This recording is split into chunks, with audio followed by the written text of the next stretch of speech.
Says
good evening. My name is Dan Larson. I am Chair of the Wheat Ridge Planning Commission, and I'd like to thank you all for joining us tonight. Before we begin, here are a few notes about our meeting format.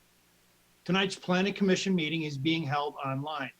Commissioners, Planning Department staff, and members of the public are attending by way of the Zoom platform on the Wheat Ridge City Zoom account. Although we are not obliged to, Planning Commission has followed the lead of City Council and suspended in-person meetings through February. With the decline in positivity rates in Jefferson County, we are looking forward to returning to in-person meetings in March. In addition to online via Zoom, we're also broadcasting this meeting on Channel 8 and wheatridgespeaks.org. Members of the public may speak to the commission by raising your hand on Zoom or by calling in.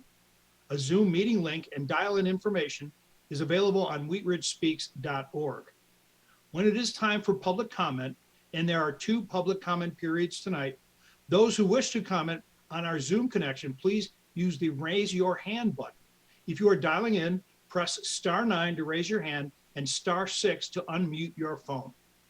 If you plan to speak online tonight, please keep background noise to a minimum. If you do not plan to speak, we recommend you simply view the meeting live by watching on Channel 8 or on wheatridgespeaks.org. We appreciate your participation in tonight's meeting, and we hope to create a friendly and respectful atmosphere for public dialogue. We appreciate your help in this process. I would now like to call to order the City of Wheat Ridge Planning Commission meeting for February 17th, 2022.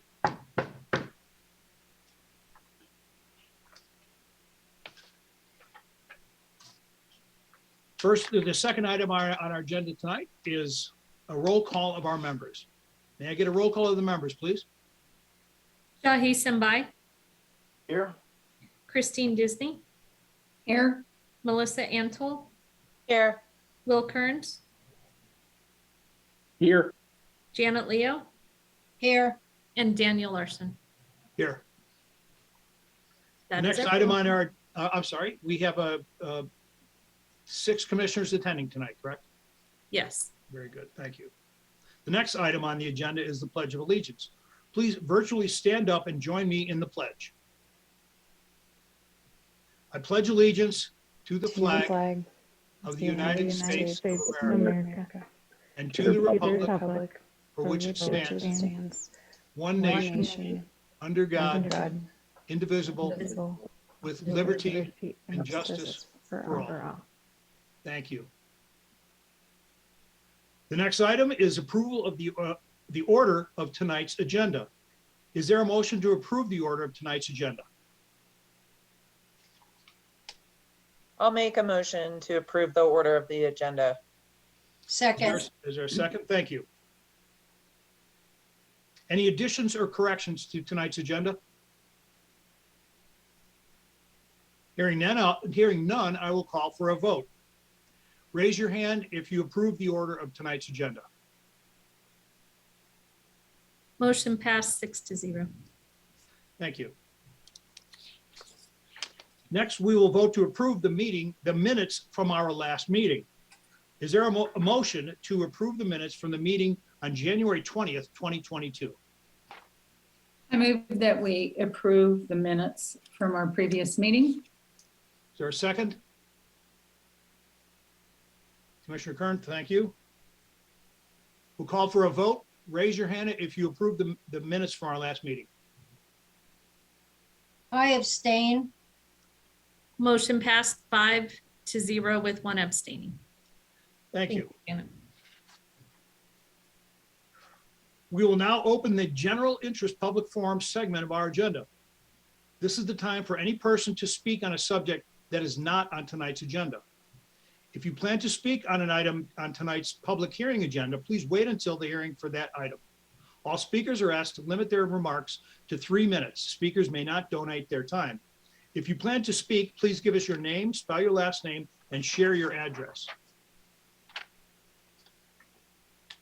I will now open the public forum.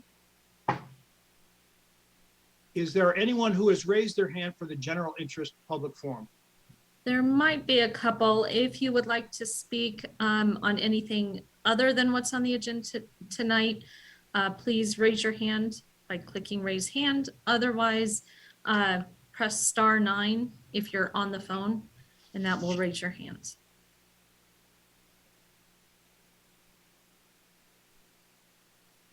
And I'm not seeing anybody so far. We'll give what may be the appropriate amount of time for people to find that raise your hand button, Or press *9 if you're on the phone. or press *9.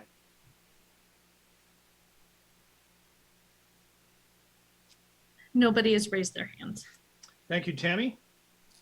I will now close the general public interest part of our agenda for the evening.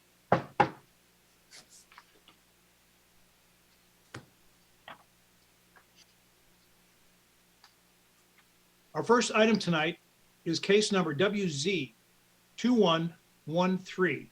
This is an application filed by Lifetime Inc. for approval of a specific development plan for property zoned planned mixed-use development located at Clear Creek Crossing. I would like to again welcome members of the public to our hearing. It is important that this hearing be conducted in a dignified and civil manner. Our goal, as always, is to create a friendly and respectful atmosphere for public dialogue. We appreciate your help in this process. We start all public hearings with a presentation from staff, and in some cases, a presentation by the applicant. After the presentations, commissioners will ask questions of staff and the applicant. After that, we'll invite members of the public to raise their hand and comment during the citizens forum. I will turn it over to staff. Is there a staff presentation? Yes, I'd like to introduce Senior Planner Stephanie Stevens, please. Good evening, Planning Commissioners. I'm going to go ahead and share my screen and I will get going with the presentation.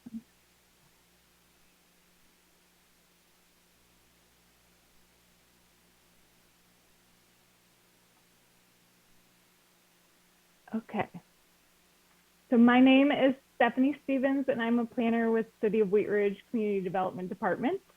I'm presenting case number WZ 2113, which is a request for approval of a specific development plan for construction of a Lifetime Fitness facility at 3501 Clear Creek Drive. I'd like to enter into the public record the contents of the case file, the zoning ordinance, the comprehensive plan, and this digital presentation. Properties within the City of Wheat Ridge, all appropriate notification and posting requirements have been met, and therefore Planning Commission has jurisdiction to hear this case. The subject site is located on the west side of Clear Creek Drive, south of Clear Creek Drive and 40th Avenue intersection. It's considered Planning Area 5 and a portion of Planning Area 6 of Clear Creek Crossing. The west side of Clear Creek Drive is currently entirely vacant, but we do have several land use applications in for review, and there's a couple of surrounding uses. So some of the land use applications we have in now, the first one is on the upper north side of the west portion of Clear Creek Drive, and that is in for an apartment, a second phase of the Outlook apartments that are on the east side. The next one we have in is Hampton Inn, moving south, Hampton Inn Hotel that will be coming before you all. And then we have Jefferson County Residential is located southwest of the site, Coors Pond to the west, I-70 Hook Ranch to the east, and the 70 West Business Center planned commercial development is located south of the site and also vacant. So planning areas 5 and 6 of Clear Creek Crossing are designated as the Harvest District, denoting this area as a commercial sub-district of the development. It's surrounded by mixed use and commercial plan development zoning north, west, and south. The site is located, and then to the southwest is the Jefferson County Residential. The request for SDP approval is the second step in a two-part approval process pertaining to plan development. The first step occurred in 2018 when Planning Commission and Council approved the Clear Creek Crossing Plan Mixed Use Outline Development Plan, which established the zoning. The zone change also included approval of a vision book and design pattern book, which establishes more architectural themes. The design pattern book also includes the more substantive development regulations.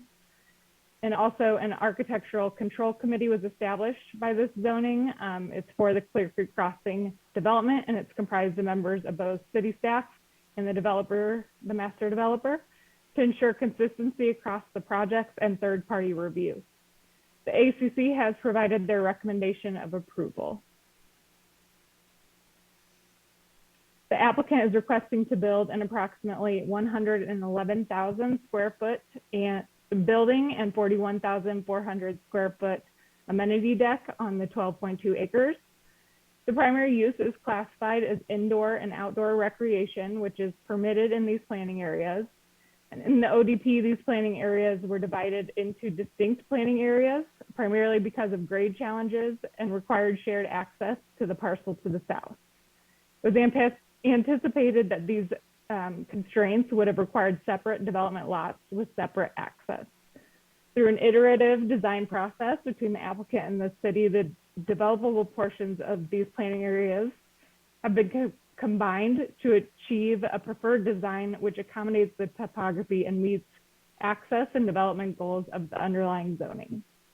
The site also takes into consideration adequate vehicular access, planning area connectivity, connections to the trail, and pedestrian connections north and south. So starting with access, there's 2 points of access proposed to Clear Creek Drive on the north side and the south side of the site. The primary site access from the north will come from the private street that connects, it's a utility corridor as well, that connects the signalized intersection at 40th and Clear Creek Drive. A second direct driveway access is also provided south of the site.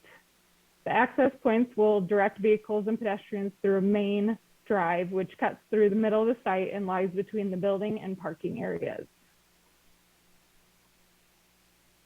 The SDP shows the building and amenity deck situated on the west side of the site, with parking located adjacent to Clear Creek Drive and surface lots. Vehicular and pedestrian connections are provided throughout the site, and they're shown in red and yellow respectively on this slide. There are 525 total parking spaces proposed, which are broken up into smaller lots by way of internal street-like drives and screened from Clear Creek Drive by grading and landscaping. The grade on the site drops 10 to 20 feet below Clear Creek Drive. A 20-foot setback is required along the southwest portion of the site adjacent to the residential, and it's shown in orange on the screen. Setback requirements are imposed by the design pattern book, and the lifetime building complies with those standards. The SDP also complies with all grading, utilities, drainage, and traffic plans. Multiple site constraints were balanced, including 55 feet of elevation change across the site, a regional stormwater bypass system, a future regional trail corridor, and the relocation of the Applewood sanitary sewer interceptor. The site was ultimately laid out to balance earthwork while maintaining manageable slopes throughout the perimeter of the site. Rather than constructing large retaining walls, the site plan takes advantage of the topography by incorporating large rolling landscape buffers. To ensure that the rolling hill effect is achieved, staff has provided a recommended condition of approval to require periodic inspections of grading. The project far exceeds the minimum requirements for the 20% of the gross lot size to be landscaped by utilizing parking lot landscape islands, as well as frontages and buffers for trees, shrubs, ornamental grasses, and perennials. The site plan is over 40% landscaped, largely comprised of bands of drought-tolerant native seed and landscape screening at the perimeter of the site with more formal planting beds, framing the building foundation and site amenities. Utility corridors prevented some tree plantings within landscape islands, but have been relocated elsewhere on site. Small retaining walls were added along the southwest of the site to avoid steep slopes. The area with the rolling hill effect will be primarily landscaped with native plantings. A public plaza and trail connection are proposed along the west side, northwest side of the site to be constructed by the master developer under separate permits. The architectural style is driven by the Clear Creek Crossing Design Pattern Book and Vision Book, which call for a modern agrarian aesthetic that blends the traditional agrarian forms and materials with a modern feel. It requires strong attention to be paid to the pedestrian realm. The building is proposed to be approximately 60 feet tall, and architecture is comprised primarily of brick, stone, metal panel, and glass. The materials carry over to the north, west, and south elevations, resulting in four-sided architecture. The building form considers both pedestrian realm and distant views, with trellis elements along the main entry and projecting elements utilizing varied materials at main focal points.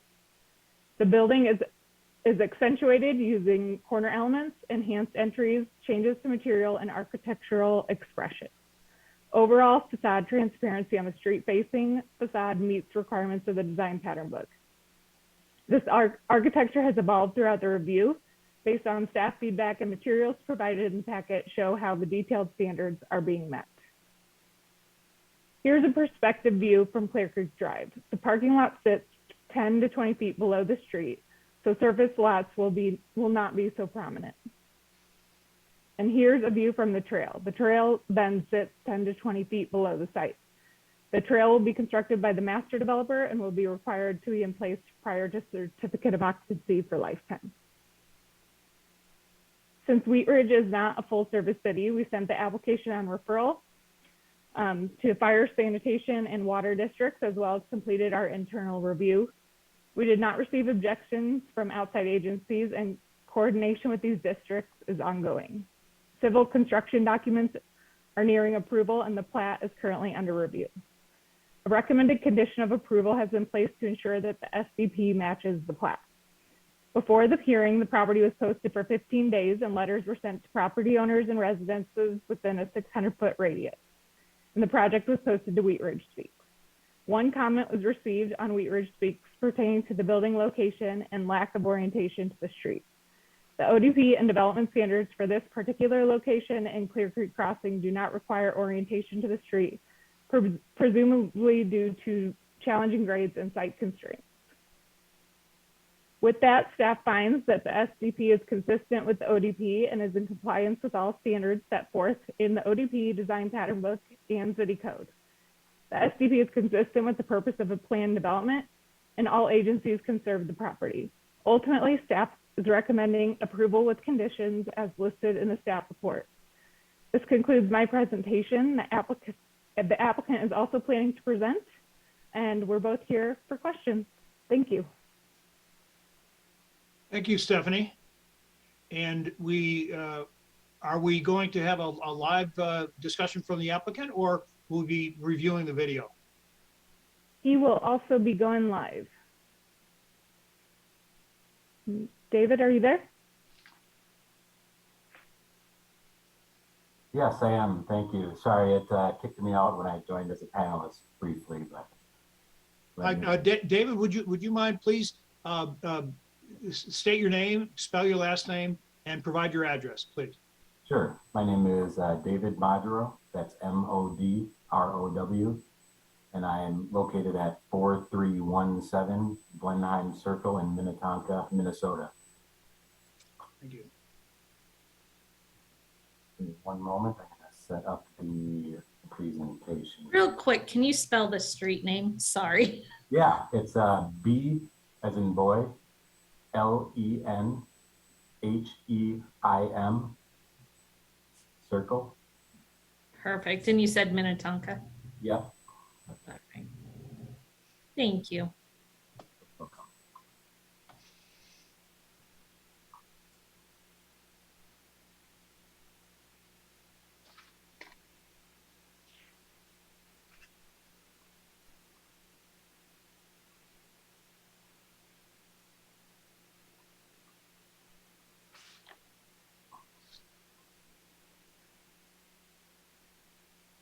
Okay, can everyone see my presentation all right? Yes. Yes. Great. All right.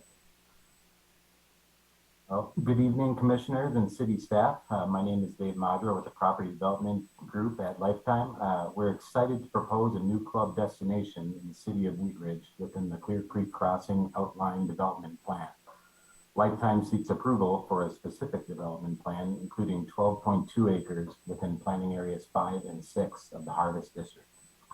Before I get into the details of the application package, I want to take a moment to provide a bit of background on Lifetime and why we are excited to be bringing a new location to the city of Wheat Ridge. Lifetime was founded in 1992 by our current CEO when our first facility opened in the Minneapolis area. At the time, the fitness industry was based on selling as many memberships as possible with little regard for the member experience. We chose to set ourselves apart by providing a second-to-none experience in a resort-like environment and by continually changing ourselves to earn our members' business. Over the years, we have evolved our business into a comprehensive health and wellness company that focuses on healthy programs, services, and events that encompass the entire spectrum of daily life for everyone from young families to busy professionals. Our focus on providing luxury amenities under one roof has allowed us to grow into a company that currently operates over 150 destinations across the United States and Canada. This location is now primed to be our 8th destination in the Denver area. We're particularly excited to bring a new location to Wheat Ridge because the demographic and the lifestyle exhibited by this community exemplifies the vision of our Healthy Way of Life company. The overall vision for Lifetime is to help communities and individuals achieve their health and athletic aspirations by engaging them in activities they love. We seek to accomplish this by providing the best places, best people, and best programs that we hope change lives positively every day. I'd like to primarily focus on the first of those 3 pillars, the best places. The scale of our buildings is driven by the extent of programming that is a functional need of full-service athletic facility. However, the focus on member experience is never overlooked with our clubs, featuring pedestrian-scale design and extensive landscaping along our front entries. Lifetime as a brand has been continually developing and evolving its building designs to exceed expectations of both its members and the public. Consistent with the product offered, our buildings are constructed using timeless, durable materials, including brick, stone, metal, and glazing. Upon entering the building, the high-end feel and quality materials continue with custom millwork, glass, natural stones, and tile. The first stop as you walk in is the reception desk, where all visitors to our public amenities are greeted and members are checked in. On the first floor, you'll find the Life Cafe lounge, and access to our outdoor patios, where you can enjoy chef-crafted meals or grab-and-go healthy takeout options. From top to bottom, you'll find resort-like amenities throughout the club. We offer a full-service day spa where you can receive head-to-toe pampering and feature luxurious whirlpools and saunas inside the locker rooms.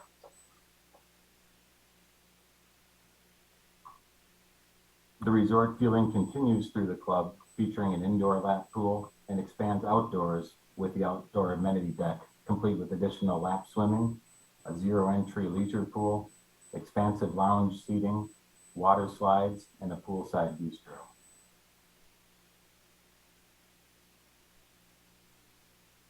Moving through the club, you'll find that we have a fitness floor with hundreds of pieces of fitness equipment, from cardio to strength training, to ensure there's something for everyone.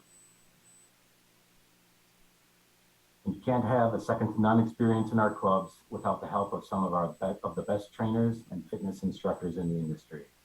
Our passionate instructors offer a wide array of classes and programs that move with the latest trends. So whether your passion is yoga, group fitness, Pilates, or basketball, we want to engage you in a community within our club and inspire you to stay committed to a healthy lifestyle. While you're off enjoying the rest of the facility, our Lifetime Kids Academy will feature program spaces for arts, language, and fitness classes to ensure your kids are enjoying their time at the club as much as you are. The entire Lifetime Property Development team is excited to present our newest flagship addition to the Denver market at the beautiful Clear Creek Crossing development here in Wheat Ridge. Through thoughtful collaboration with city staff, the Architectural Control Committee, and the neighbors to the south, we have developed a plan that embraces the guiding documents while respecting the rolling topography and the scenic view sheds that make this a picturesque location for our healthy way of life destination. The Clear Creek Crossing Outline Development Plan, Design Pattern Book, and Vision Book have shaped our specific development plan application. The proposed lifetime use of a commercial recreational facility is an allowed use in planning areas 5 and 6 of the Harvest District. For this presentation, I'll focus on the 4 foundations of design integration that shaped our application: site planning, multimodal connectivity, landscaping and grading, and building design.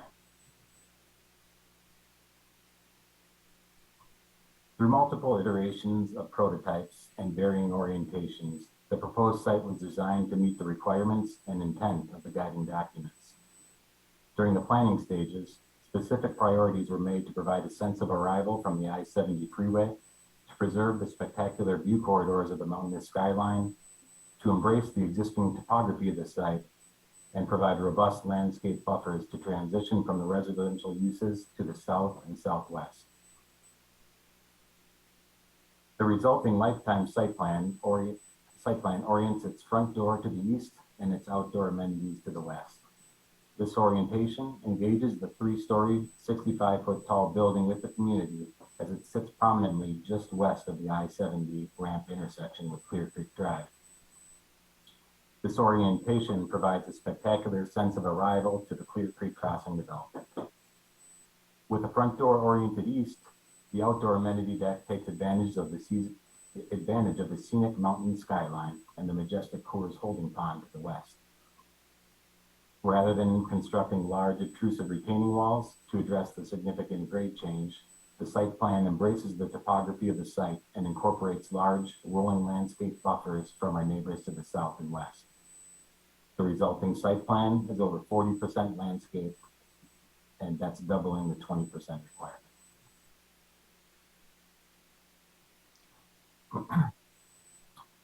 This site rendering was created to capture the view shed as you exit the I-70 hook ramps onto Clear Creek Drive. The Lifetime Anchor building provides an unmistakable sense of arrival to the Clear Creek Crossing development.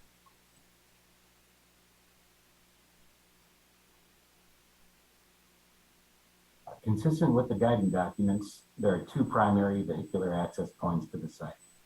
Access from the north is provided by a shared private driveway network fed by 2 signalized intersections along Clear Creek Drive to the north. The proposed internal street will extend through the Lifetime site to the south before heading back east to intersect with Clear Creek Drive at the second access point. This internal street network provides a strong continuous connection of planning areas 5, 6, and 7 that were not seen in previous Harvest District site plan iterations. The southern access drive has been designed to provide safe and convenient access to the Clear Creek Crossing development, as well as the undeveloped 70 West Business Center out parcel to the south. Lifetime has collaborated with the 70 West Business Center representatives to coordinate the best point of access that balances traffic concerns, as well as the change of elevation between the 2 properties. An access and utility easement will be provided by a plat to memorialize that agreement. As part of the SDP application, a trip generation conformance study was completed on behalf of Lifetime and the master developer. Lifetime, along with several other proposed uses within PA6, represent significant departures from prior assumptions that were evaluated in the outdated Clear Creek Crossing master TIS. The most impactful trip generation change to the study was the elimination of a discount superstore and gas station. As a result of these updates, trip generation was reduced by approximately 47%. The study further indicated that the proposed lifetime traffic can be accommodated with access as proposed.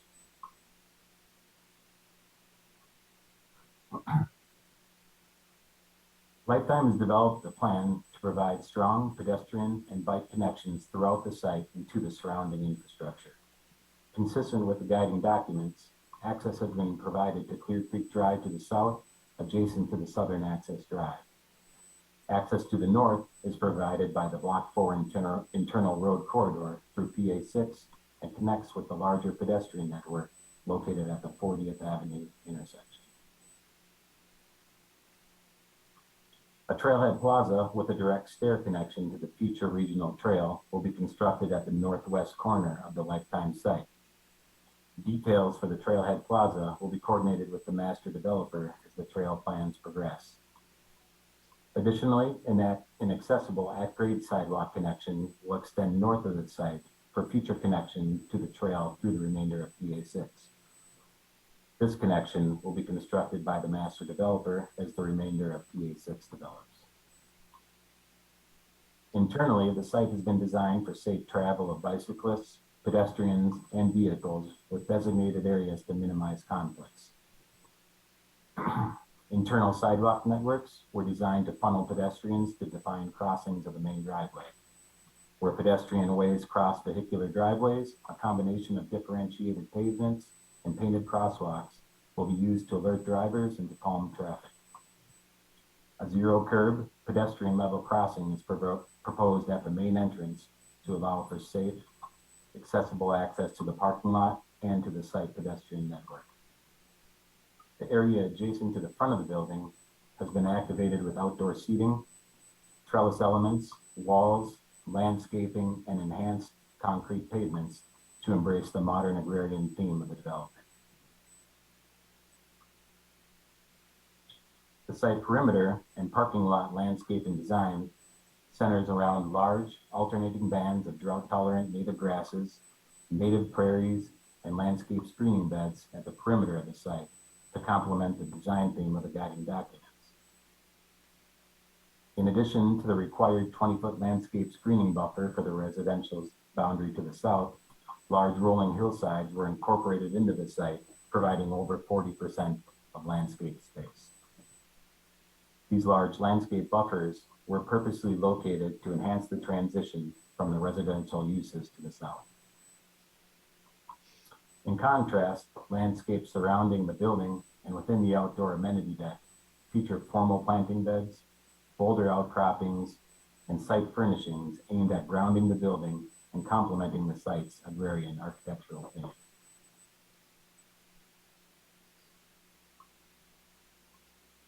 Through thoughtful collaboration with city staff, the master developer, and the architectural control committee, our building design has evolved tremendously over the course of the application. We heard consistent feedback that while impressive, the contemporary porcelain-clad facade of our flagship J3 prototype was not a direct fit for the modern agrarian styling of the development. Lifetime completely redesigned the material shell of the building and eliminated the contemporary porcelain cladding that dominated the initial elevations. In its place, Lifetime introduced a palette of natural limestone, field brick with earth tone accent courses, bronze metal paneling, glazing, and contrasting eaves.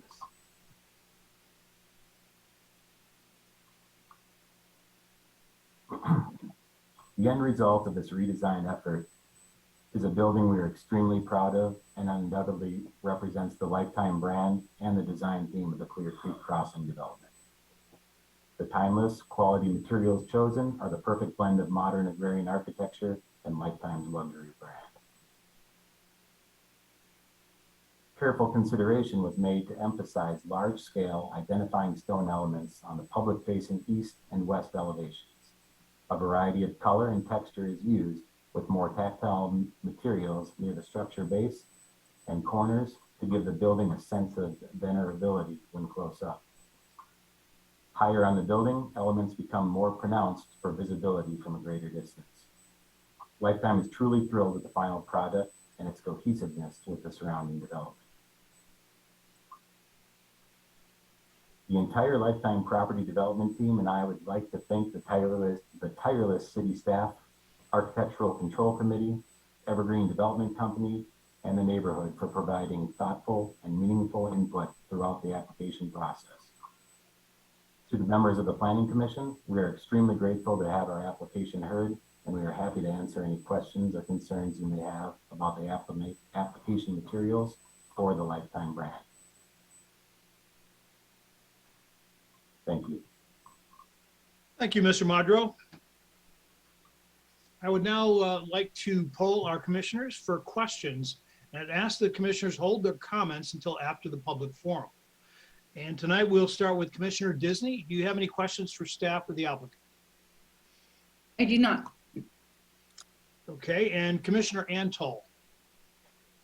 Just wondering, do you have any kind of renderings of the back of the property that shows the amenity deck and how that interfaces against the neighborhood? So I do have one from the trail corridor. Let me see. I don't have one that views directly on the amenity deck. It's the same one that Stephanie had in the staff presentation. One up though. It kind of shows like the fencing. Since it's going to be below it, the perspective doesn't really show the actual, if you're right up next to the fence. I can show you though again for. Yeah, I mean, I kind of guessed that. I guess I'm curious again, what's the feet and the percent grade? Okay, so you could see the top of, I would assume that's like an umbrella or pergola is what I see on the left. Yeah, to the left are cabanas or seating, lounge seating for the pool, and then to the right you see the water slide. And what's unique here is we're sitting about 20 or 15 feet or so below the amenity deck at the trail, but the residents to the east are another, I think there's 55 feet across of grade change across the site, so they sit 25, 30 feet above the amenity deck as well. So they have a perspective view that looks significantly down on the building. Okay, and just to clarify, I know what 20% is required. You're doing landscaping instead of a retaining wall. Is that correct? That's correct. We have introduced 2 to 3 foot single outcropping boulder walls to break up the slope in a handful of areas where we couldn't quite get to a 4-to-1 grade percentage. Mm-hmm. So in those areas to break up the landscape and slope, we added some small single course retaining walls. And those are primarily on the adjacent to the southwestern side of the site, near the parking lot and the south side of the pool deck. And is there any way for the neighbors to access the site? Just thinking of connectivity, instead of neighbors having to go all the way around and access the site, if they wanted to walk from their neighborhood to Lifetime Fitness, is there any kind of pedestrian connection that way? Yeah. Excuse me, let me share my screen real quickly, if that's okay. And I just have to clear out of the PowerPoint quickly. Okay, yeah, sometimes the plans are hard to navigate with the size, so. Yeah, and Commissioner Antal, the trail that lies, so there's right now kind of an informal trail that comes from the neighborhood on the southwest side. That'll be formalized and come across the Coors Pond property on the Okay, yeah, I kind of saw something. side. but is that inside Coors property or is it outside that fence? It's both. So Jefferson, so Prospect Parks is going to be constructing a portion of the trail that's off the Lifetime site. And then as sites develop here on this west side, we'll be requiring it prior to certificate of occupancy. So the trail network all lies on that west side, all the way up the corridor. Okay, okay, yeah, and that's the piece where you just had the arrow I was wondering about. I mean, I understand where currently Clear Creek Trail is and future connections, but more this part on near Coors Pond and the neighborhood. So that will eventually, it's informal now, but eventually will be built out. In addition, ahead. 33rd has a break in the fence that's been there historically. So folks in Okay. that neighborhood don't have to go all the way down to 32nd and then back up. That Okay. break in the fence was retained. So that can be a pedestrian path, not a vehicular path, but a pedestrian path. It pops you out like right at La Quinta. Okay. Okay. Okay. Okay. And then just one last question. I assume because we didn't get any neighborhood comments, you know, I know sometimes pools that have families can get a little loud sometimes if they're anything like my nephews, but there was a neighborhood meeting or opportunity. You noticed the neighborhoods and we didn't really receive any feedback, correct? Well, we met with the neighbors, and the site plan did go through some iterations where the building actually shifted about 20 to 25 feet north along with the outdoor amenity deck. What that did is allowed us, you know, without having large retaining walls, it allowed some natural separation. Pool deck is also set into the grades. Let me pull up the SDP set with the grading, and that kind of shows that depth. These are our 2-foot contours. Our closest neighbor here in Roxbury Gardens sits well above the pool deck. You can see significant grade change. I think these are 1-foot contours on the neighbor's property. So there's about 20 feet of fall through their property, and then another 12 or so feet at this point to the pool deck. So there's a significant distance from them. The other feedback we heard was proximity of this driveway to the residential neighborhood. There used to be a more serpentine approach to the site that kind of traversed the site. And that what we did is we pulled that back so it aligns more with the 70 West Business Center property line and comes to the front of the building.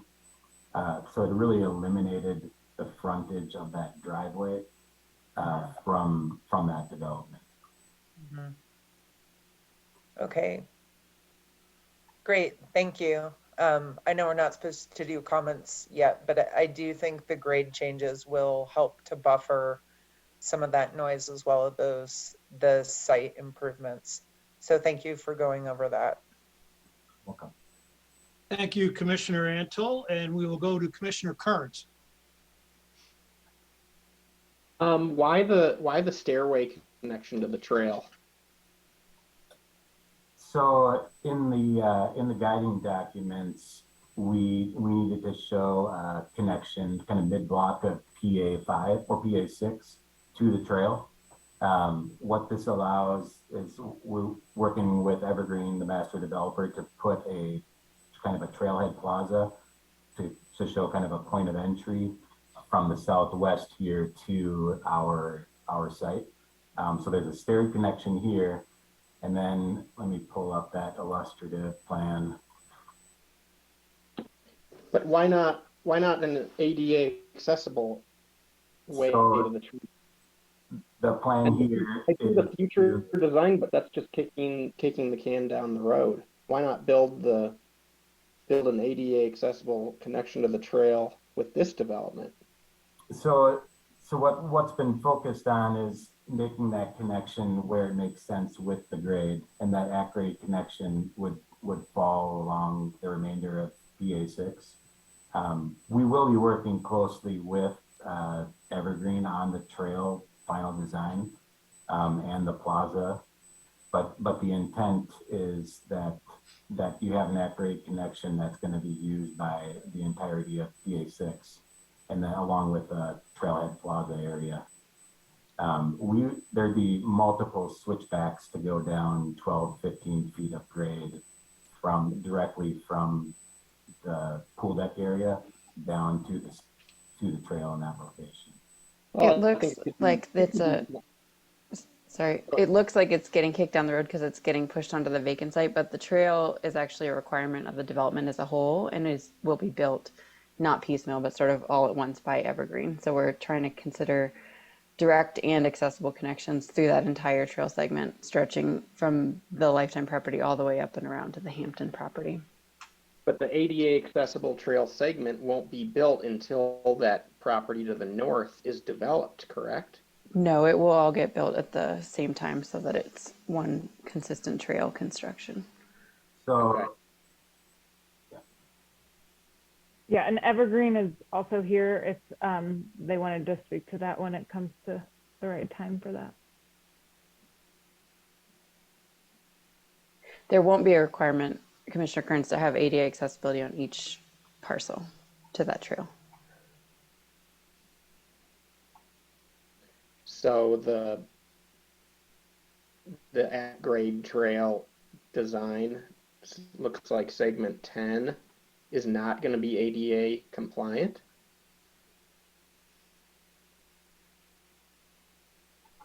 sorry, I muted while I had a cough there. No, that's the intent, that the number 10 will be an ADA compliant access. Okay.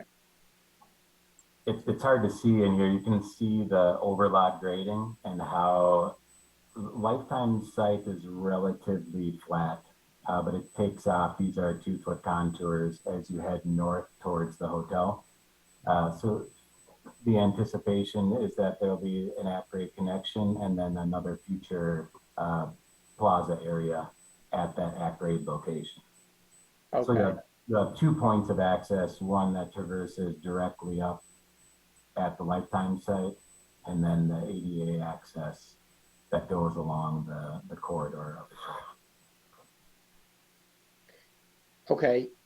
So it looks like all of your sidewalks and trail connections on this property are capable of being plowed by a vehicle, except for that stairway, which will have to be shoveled by hand and will probably get icy in the winter and could be dangerous if you're really looking at the scheme of things. So are you prepared to take on that maintenance of that stairway and that liability of risk? You know, what's helpful is that plaza area is going to be front and center of that area as well. So it's not a piece of infrastructure that I anticipate will get forgotten as the trail is plowed.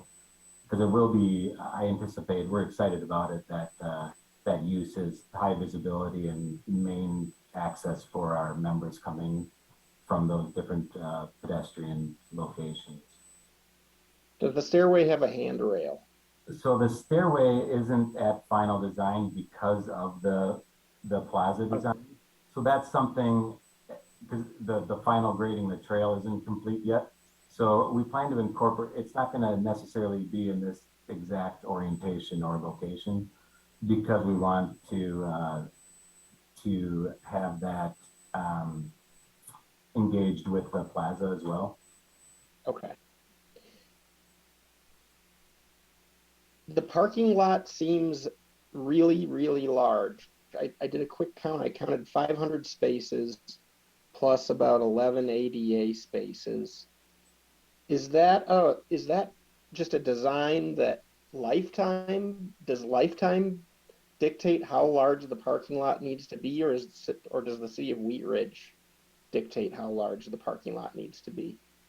Yeah, so both. It's a function of there's a parking analysis that we did that's driven by code, and then based on our programming as well. So we're right in a location that Lifetime is comfortable with multiple parking studies and similar buildings.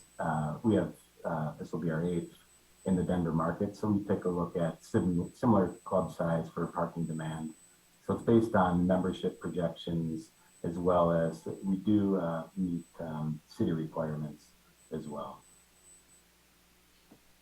It just, when I look at this, it looks like one of those mall parking lots that operates at around 25 to 30% capacity most of the year, except for about 1 week a year where it operates at about 65% capacity, but it's always overbuilt. And to me, the lots on the south side of the property seem unnecessary. These are the lots by numbers 2 and 3. I don't think you need those. Now, look, I'm no expert. This is just my looking at it.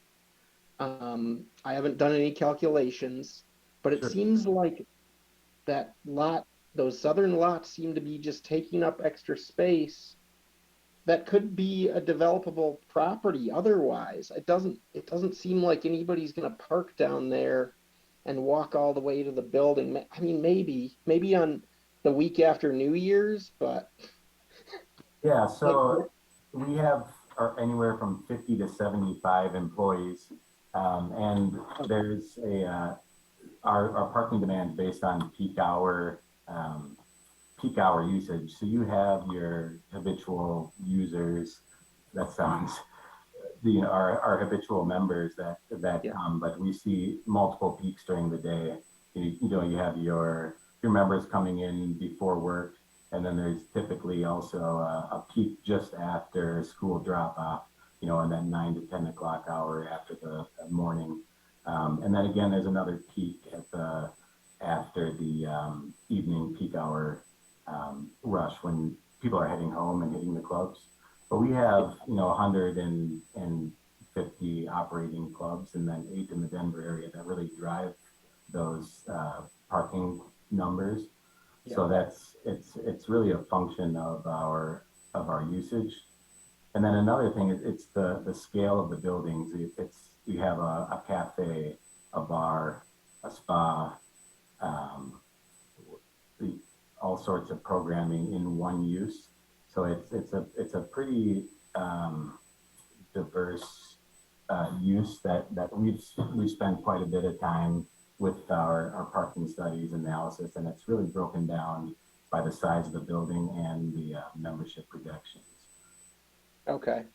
And I mean, the pool deck area looks great, and it seems like it would be a big attractor in the summer. That thing might fill up. All those seats I could see being filled up by members during the day. So that looks like it probably seats 300 people or more. It seems like a really large parking lot. I feel like maybe that could have been another development area, but look, if that's what you need, that's what you need. And one last question is, Lifetime Fitness open 24 hours, or do you guys close? Yeah, so some of our clubs are open 24 hours. This one, we plan to be open closer to 4 a.m. to midnight. And the reason why we have those longer hours is to accommodate busy working schedules, especially with the hospital adjacent here. We have people working later shifts. So they're open from 4 a.m. to midnight. Okay. Thank you very much. That's all I had. Thank you. Thank you, Commissioner Kearns. We'll go to Commissioner Simbai. Thank you, Mr. Chair. This is for Stephanie. In one of the conditions, we talked about periodic inspection of the grading. Did you have an idea of what periodic means? Yeah, it'll most likely be right when the grading's happening, before the landscape goes in, before the irrigation goes in. We just want to monitor the situation just to make sure we don't get steeper slopes than what's allowed by our code, because it could be an easy mishap to not follow this exactly right. So we want to just make sure that it meets code at the end. It's something that we should be very specific with in the conditions? I guess So it's- we are doing a development agreement also that's associated with this. They're actually kind of working through the grades, trying to get there before, like through their civil construction drawing review, to try to get there where we don't have to really do periodic inspections, but just in case we have added that condition. But we will specify like when those are going to happen exactly in the development agreement. And for Dave, you know, just in terms of the pandemic effects of fitness, you know, this is a big facility. I mean, how do you take that into account? Or is it something that you've looked at? And can you talk to that a little bit? Yeah, that's a great question. You know, Lifetime in over 25 years has never closed one of our prototype facilities. So we've had great success. When the pandemic hit, every single one of our clubs were shut down. We took some pretty quick actions to mitigate that, and through the actions of our CEO, we came out in a really good place. And Lifetime did go, but in a great place and showing a growth strategy to our investors. And Lifetime also recently went public as well. So we're set up in a great situation. Some of our deals, including this one, were paused just for that shutdown period, but we're in a great position and looking at markets in Denver. We're under contract in Castle Pines as well, and you know we're showing a great deal of interest from developers and a great growth story. So I would say we came out great coming out of the pandemic. And I apologize, I didn't do a lot of research on Lifetime ahead of time. And what does a membership sort of look like? Can you talk a little bit about your membership levels and things of that nature? Yeah. So right now, you know, we're planning on an early 2024 grand opening at this time. So, but right now, if we were to open a single membership, you can. There's all sorts of different levels of memberships, but a single membership starts at around $129 a month at this time. And that can go up when you add different signature programming. There's specific group fitness classes that have a different level of membership rates. And then as you add on family members, there's junior memberships for those that are under 13. And then you can build a membership for multiple people as well.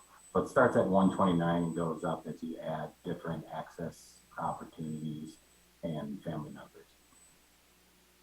Last question, and the sort of that base model at 129, does that give you, for all intents and purposes, access to the fitness center, the pool, and all of that? And then some of the programming you mentioned, that's additional? Yeah. So that gives you access to the majority of the classes. All the pool amenities, things like swimming lessons are additional. There's a couple, they call them signature classes. They're called Alpha or GTX, that are group training efforts that have kind of progressive training with heart rate and interval training. So there are classes that are included in the base membership, and then there's signature programming that's also included at either at this other membership level. And then the child care facilities are included as well in the base package. Very much. No more questions for me, Mr. Chair. Thank you, Commissioner Simbai, and we'll go to Commissioner Leo. Yeah, Commissioner Simbai kind of touched on what I was going to ask, but is this something that you have to be a member monthly? You have to have a membership annually, or can people? Can there be drop-in and people pay for service? How does it normally work with this? Yeah. So So it's typically a monthly membership. If there are long pauses in your membership, they typically allow a certain time frame where you can pause that membership. I do believe there's single day memberships, but that's obviously not the most economical way to visit the club. We do also have amenities that are open to the public, like the spa, where you have hair, nails, skin treatments, massage. Those are all open to the public. You check in at the front desk, but you can visit the spa. And then same with the Life Cafe and Life Cafe bar and coffee bar. All those amenities are open to the public. And those are at the front of the building where we have, it's all on the first floor, the cafe, the coffee bar, and the spa are on that first level. So they're activated kind of at that pedestrian level as public amenities as well. Okay. Also, do you have you done a study of potential people in the area? What I'm trying to think how to say this. What radius have you studied in order to know that this will be something that is available to a large part of the population? Yeah, absolutely. We have a relatively robust property intelligence team that looks at drive times, demographics. I sat through a strategy meeting just this afternoon, and I'm wowed by the analytics that we're able to look at. So each one of our sites is really, there's a great attention to detail to the demographics, drive times, and access. So as I was alluding to earlier, we have, of our over 150 prototype clubs, we haven't had to close one in 25 years. So we're very particular about our site selection, and extremely excited about this particular site and demographic. Yeah, well, I guess what I'm thinking, when you talk about New York City and things like that, you have a much denser population. So how far do you think you would pull people to come to this site? 5 mile, 10 mile, 20 mile? How far do you think they would travel to come here? So we look at drive times, and it's typically in that 10 to 15 minute drive time window. Another thing to note about the density, Minneapolis, St. Paul, I'm sorry, I'm gonna ask one question to my partner here. How many clubs do we have in Minneapolis, St. Paul? 20. So we have 24 open clubs in the Minneapolis, St. Paul, which is a similar size metro area to the Denver market. So there's significant growth potential. Even outside of the Castle Pines project, we're looking at multiple locations in the Denver area.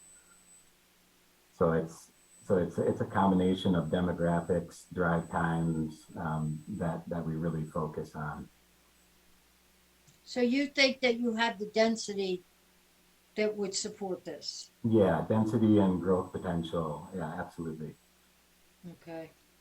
All right, that's all I had. Thank you. Great. And one other thing that's great about this particular location is the hospital and the workforce that we anticipate coming in. A high level of usage there. Okay, thank you. You're welcome. Thank you, Commissioner Leo.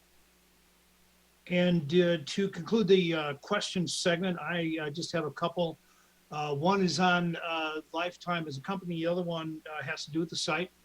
And to follow on Commissioner Leo's questions regarding your members and membership and where that comes from, I did just a real quick Google of the area, and I found that there are at least 18 other gyms and fitness centers within a 5 mile radius. The company, I'm not going to say that Lifetime is any way comparable to something like Planet Fitness, but Planet Fitness has 15 gyms within 15 miles of this location.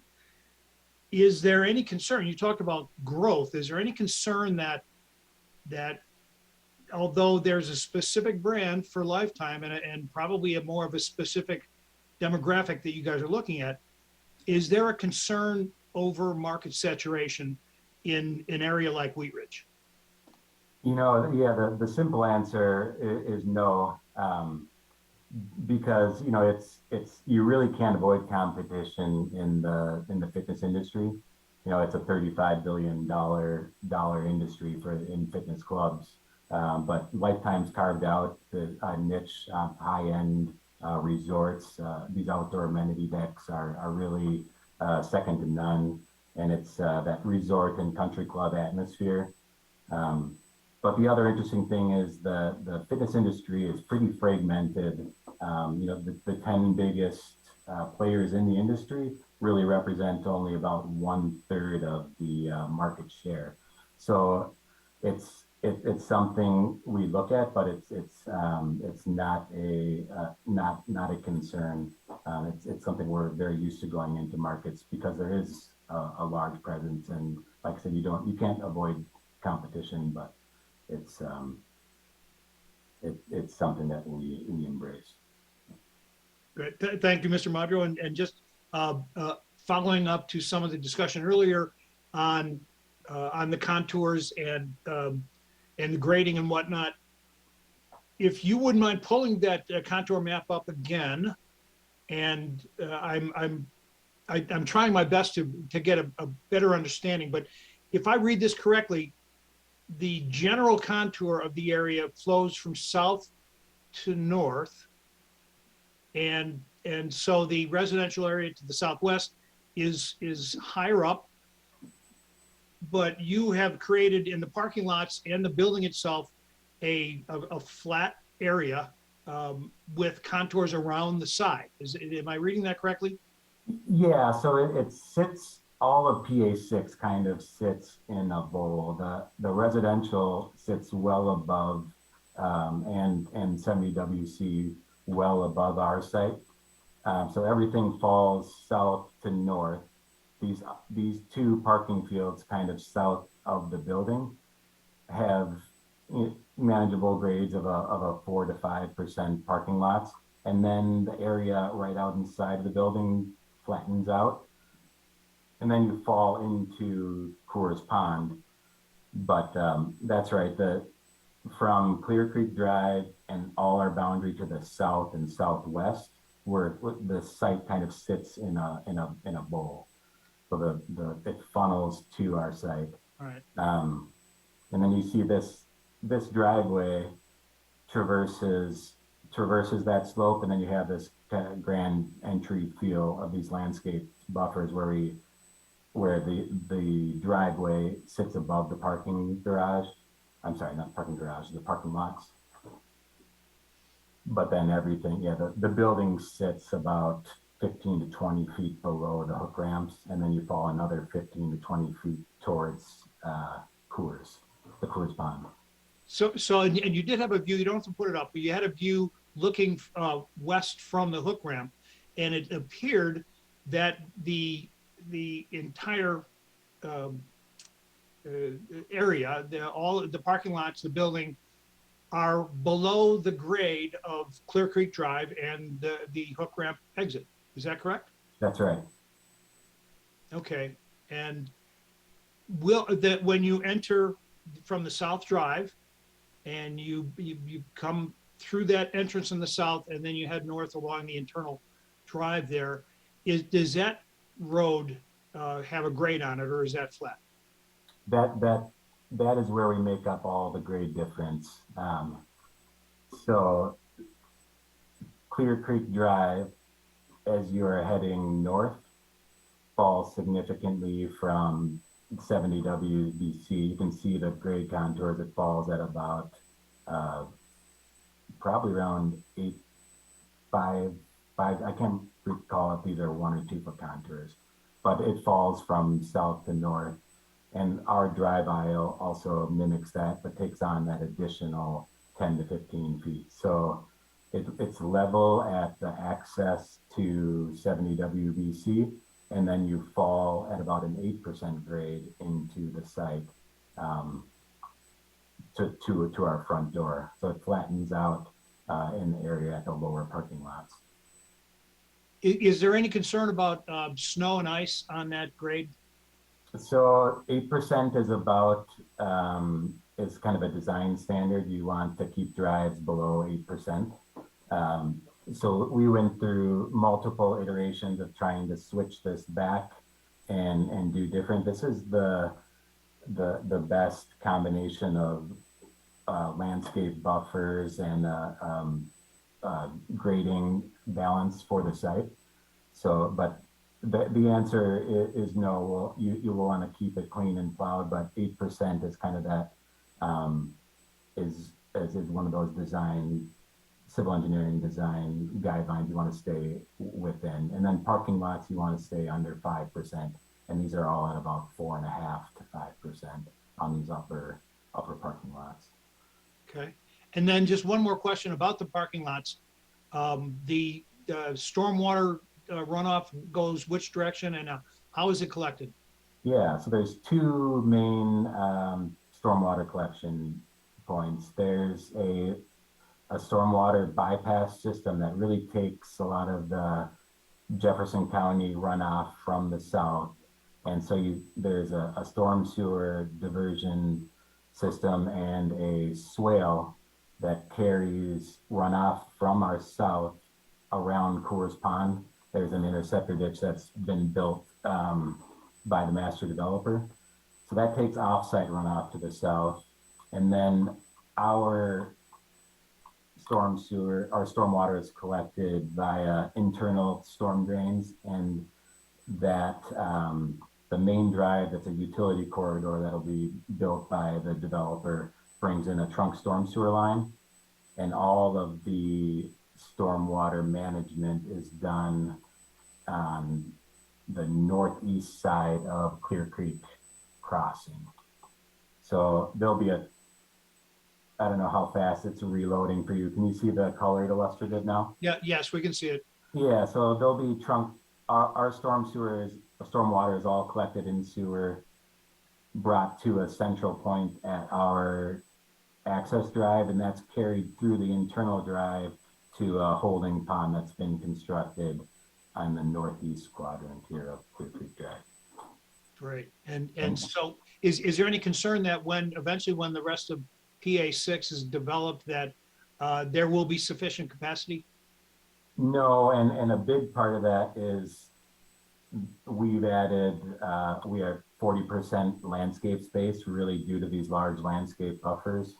So we're putting together our stormwater management compliance letter that works with the overall drainage patterns. But since there were pretty high intense uses in the initial stormwater study, we show a lot more pervious area that has less intense runoff implications. Okay. But that's all put together with the master drainage plan too, and that'll be evaluated with our construction documents. Thank you, Mr. Modro. Those are all the questions I have. I will go back to our commissioners for any follow-up questions.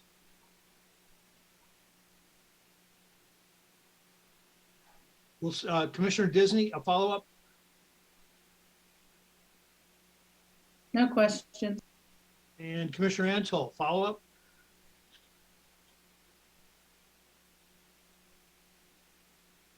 No, thank you. Thank you. Commissioner Kearns, is there a follow-up question? No questions, thanks. Commissioner Simbai, follow-up? Additional questions, thank you. And Commissioner Leo, anything else? No, nothing. Thank you. Okay.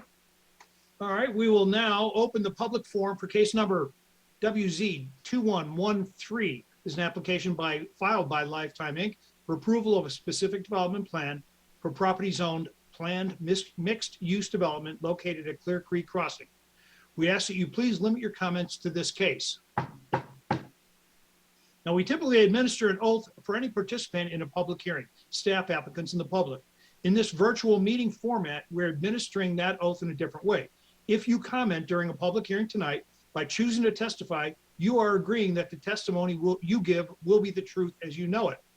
If you are interested in speaking on this case, please raise your hand using the raise your hand button on the Zoom screen. If you wish to speak over the telephone, please press *9. For this case, we did receive one comment on Wheat Ridge Speaks. Does this comment need to be read into the record? No, it does not. Okay. Are there any people online that would like to speak? Please raise your hand. I am showing one person. I am allowing them to talk, Mr. Tyler Carlson. If you'd like to speak, you can. And please Yes. give your spelling of your last name and your address, please. No problem. Tyler Carlson, last name spelled Carlson. And my address is 1873 South Bel Air Street, Suite 1200, Denver, Colorado, 80222. And my comment tonight, I know many of you, I'm the managing partner at Evergreen Development. We're the master developer of Clear Creek Crossing and the seller of the subject property to Lifetime Fitness. And we just want to express our full support for the Lifetime application this evening. We've worked very closely with them for going on now almost 9 months or 9 to 12 months to get this design right. It's a very tricky piece of real estate within our master plan because of the topography and because of the adjacency to the single family homes and the Prospect Trail. But we believe that through the give and take and design process with the city and with Lifetime and the neighbors, we've come up with the optimal layout, building design, and grading plan that balances all the various needs of the stakeholders and sets Lifetime up to be successful operationally, but also addresses some of the adjacent uses. So again, full support, very thankful for their team, and they'll be an important anchor tenant for our project. We feel very blessed to have a group like Lifetime in our project. They are a high class, top-notch operator. They're going to bring great families to the project that will hopefully also dine and shop at our other other businesses there in the master plan. And they've also engaged with SEL Health to collaborate with them on the fitness needs of their healthcare workers, at the future Lutheran campus. So again, grateful for the partnership, very supportive, and happy to answer any questions this evening the commissioners may have as it relates to the master plan. So thank you for your time. Thank you, Mr. Carlson. Is there anyone else online that would like to speak? I'm not seeing anybody so far. If you are on the phone and you would like to speak, please raise your hand by pressing *9.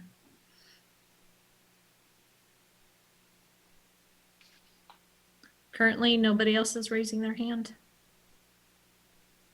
Okay, if there is no one else, I will close the public forum. And we will one more time poll our commissioners for comments or additional questions on this particular case. We'll start with Commissioner Disney. I am, I guess, very much in favor of this development. I attended a meeting many years ago that was held at City Hall, and it was during a city council meeting, and it was talking about anchor developments and who fits into these and why they like to be where they are. And one of them was being situated next to a major highway, an interstate. So I have no concerns about Lifetime being able to maintain their business because they are situated so closely to I-70.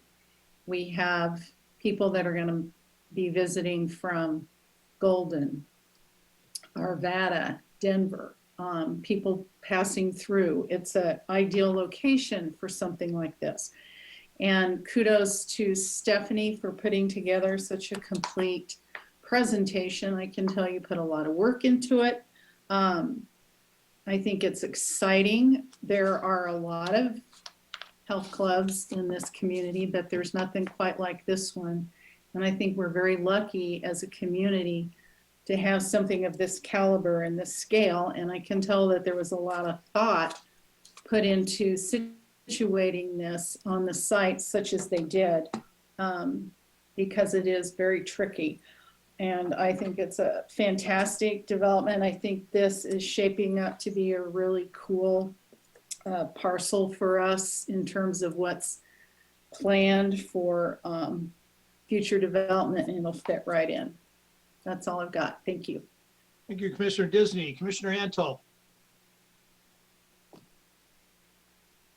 Once again, I find myself very aligned with Commissioner Disney in terms of thinking of, you know, what we should want and should strive for in our community.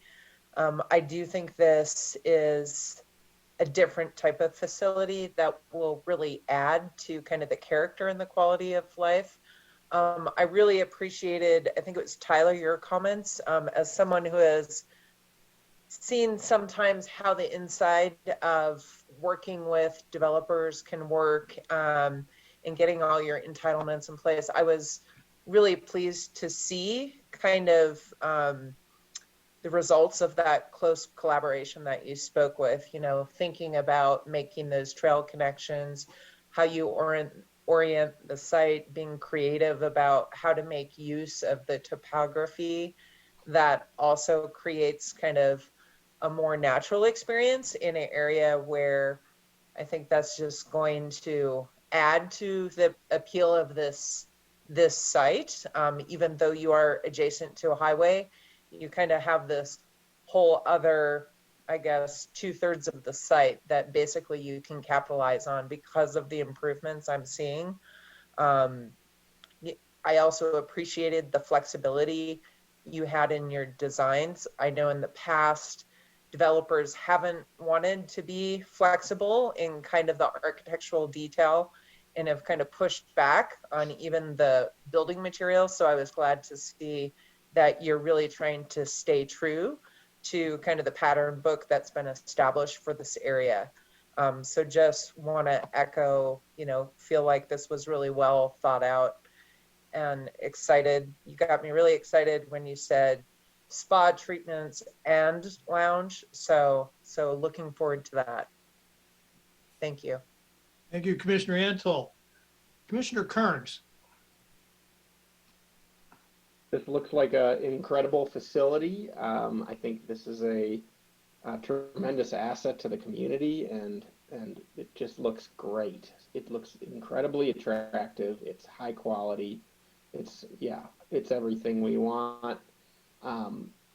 David, you did a great job with me busting your chops about ADA access and parking lot size. Good job with the questions.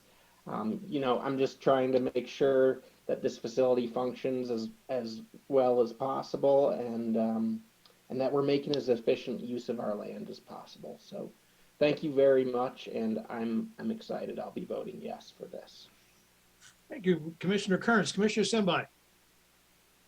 I echo my fellow commissioners. This is a great looking project. I appreciate the work that was put into it, the back and forth that happened before it got to us.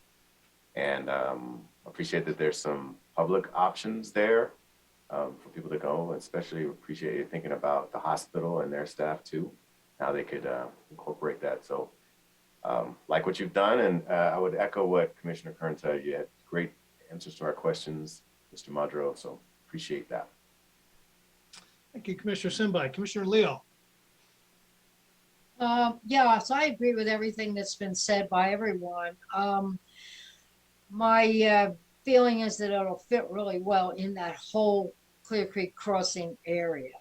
When it's all put together, it's gonna be a big piece of it. So that, and my one concern was that it would be available, wouldn't have to be an annual membership, that people could use it who, you know, didn't have the means to have an annual membership. That's one of the concerns that I had. But yes, think it's going to be great. Thank you. Thank you, Commissioner Leo. And I will add, I very much support this project. I think it is certainly gotten off to the right foot and then hit its stride shortly after that. We look forward to seeing the finished product. And I believe you said it'd be in about 1.5 years or so. And I guess these sorts of things do take time to get it right. I appreciate that. I'd like to also comment about how much of a long way we've come from back in the day when there was a single big box operator looking to take in that site, and there were complaints and social media was on fire because everybody did not want that thing to go in there.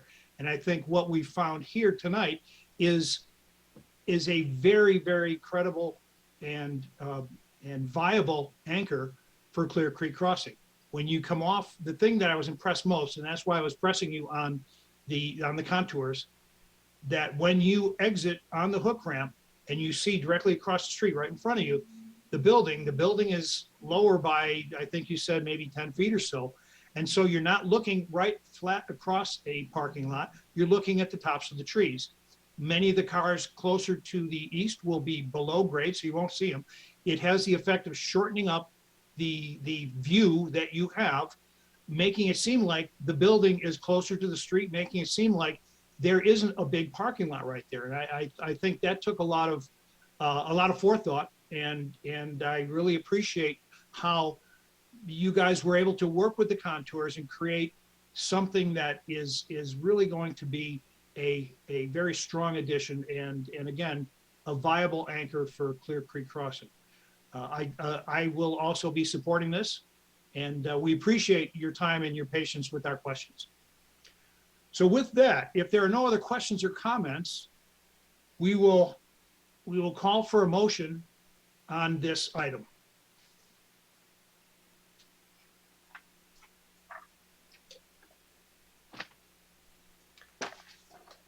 I'll make a motion. So I move to approve case number WZ-21-13, a request for approval of a specific development plan for a Lifetime Fitness facility on property located at 3501 Clear Creek Drive within the planning areas 5 and 6 of the Clear Creek Crossing planned mixed-use development for the following reasons. Number one, the specific development plan is consistent with the purpose of a planned development as stated in section 26-301 of the Code of Laws. Number two, the specific development plan is consistent with the intent and purpose of the outline development plan. Number three, the proposed uses are consistent with those approved by the outline development plan. Number four, all responding agencies have indicated they can serve the property with improvements installed at the developer's expense. And then finally, number five, the specific development plan is in substantial compliance with the applicable standards set forth in the outline development plan and with the city's adopted design manuals. This is subject to the following conditions. Number one, staff to verify consistency between the SDP and the plat prior to recording. And secondly, that periodic inspections of grading shall be required during construction to ensure a rolling hill effect is achieved. If determined by engineering as needed during inspections, stacked boulders or similar shall be incorporated to avoid steep slopes. Thank you, Commissioner Antal. Is there a second? I second the motion. Thank you, Commissioner Disney. Are there any other comments or questions before we call for a vote?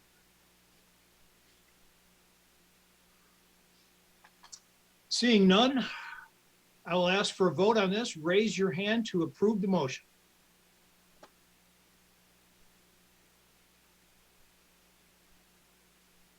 Motion approved 6-0. Thank you, Tammy. And we will now move on to new business for the evening. First, I'd like to note that at our meeting in October, two members of our commission asked to step down from the planning commission. Since then, we have been meeting with 6 commissioners. I commend Commissioners Antal, Commissioners Disney, Kearns, Leo, and Simbai for their dedication over the past 3 months. In regarding commissioners and the number of commissioners, is there an announcement this evening? No, so board and commission appointments will be conducted by City Council for all boards and commissions on Monday, February 28th. Okay. And we will find out who our new fellow commissioners will be at that time. Yes. Thank you.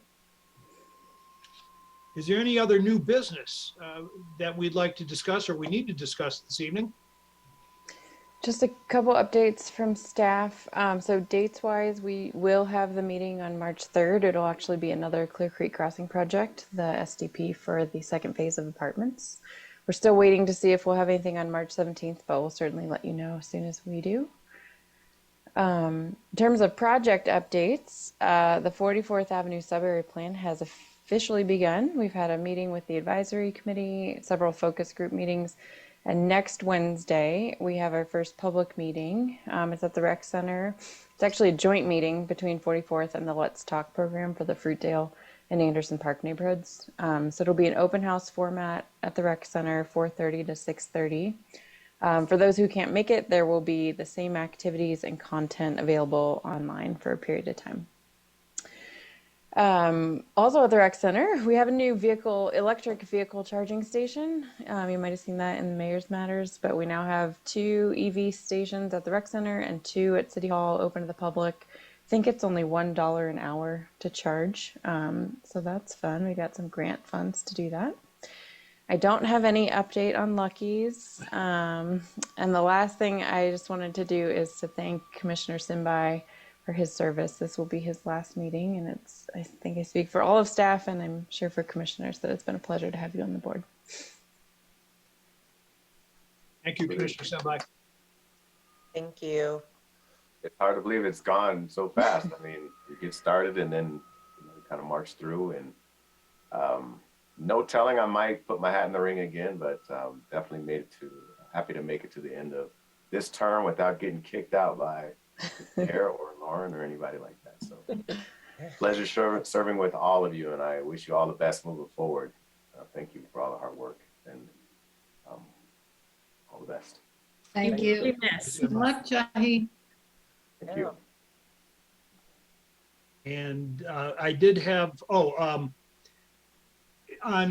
this last study session for City Council, there was a comment entered regarding a possible development at the very, very far northwest edge of the city, 54th and Miller.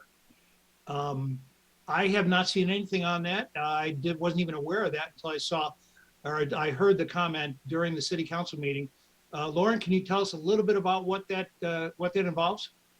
Yeah, I think it's a little bit of a cart before the horse situation. So at a study session about a month ago, the Foothills Regional Housing, previously known as Jefferson County Housing Authority, made a request to City Council, as they've done in years past, for the city's allocation of private activity bonds, which is a financing tool for affordable housing. In their request letter, they had described 2 potential projects that they'd think about submitting the bonds on, which included that property that you mentioned. They had described it in enough detail that folks realized that they were probably talking about the property at Ridge and Miller. It's a state-owned property. Housing Authority doesn't control that property. It's just a piece of land that they would be interested in. And that created a bit of an uproar and reaction. So the city manager sent out an email to the HOA of Skyline Estates and to the 35 residents who commented during the original study session to let them know that there is no specific plan. That has long been state-owned property. There's a mental health residential facility there. It is partially vacant and partially vacant land, partially abandoned buildings, and partially a residential treatment facility of some kind. I'm not super familiar with the site. It's owned agriculturally, so if or when anybody were to develop there, the housing authority or anyone else, it would need to go through a zone change. It would need to go through a plat. So there is nothing, we haven't had any pre-apps or any applications of any kind. That is what they were reacting to. And since then, the Housing Authority has decided to request the public activity bonds to go towards the Caesar Square redevelopment project, which is in the north side of the city, and they've invested significantly in that property to do some upgrades on the individual units, the core and shell of the apartment units, and to build a new clubhouse. Thank you, Lauren. I Yeah. do appreciate that.